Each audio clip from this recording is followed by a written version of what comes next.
ټي ټي پي زړورو ځواکونو په تیرو 24 ساعتونو کې نږدې 50 پاکستاني پوځیان هلاک کړي.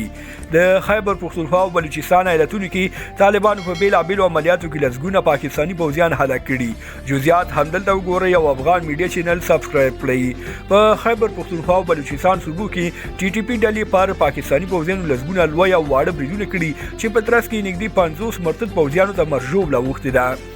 په تیرو 24 ساعتونو کې پر پاکستاني پوځیانو د ټي ټي پي وسلوالې ډلې لومړی برید د بلوچستان ایالت په قلات ولسوالۍ کې شوی چې په دې برید کې ټي ټي پي زړورو اتلانو 10 پاکستاني پوځیان ټیټه کړي او 10 نوري مرګوني ټپیان دي چې د یادو ټپیانو روغتیايي حالت هم نازک ښودل شوی دی.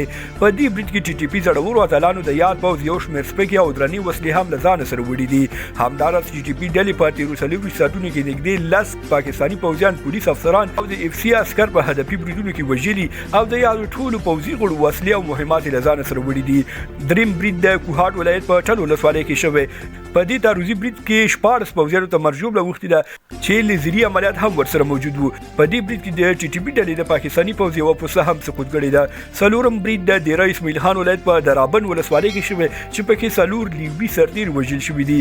په دې برید کې ټي ټي پي ډلې لومړی د پوځ په موټر ډزې کړي او وروسته یې پرې چاودنه کړې چې له امله یې موټر اور اخیستی او د پاکستاني سرتیرو مړي سخت وسوځېدل. د ټي ټي پي ډلې له لوري لا هم په یو شمېر سیمو کې پر پاکستاني پوځ بریدونه روان دي چې جزئیات به یې وروسته له تاسې سره شریک کړو. تاسې خواږه ملګري په دې اړه څه نظر لرئ کمنټ کې ولیکئ. له ملتیا او لیدو مو نړۍ مننه. ویډیو لایک او شیر کړئ، چینل مو هم سبسکرایب کړئ. تر بیا ښې چارې لویه لامل شه.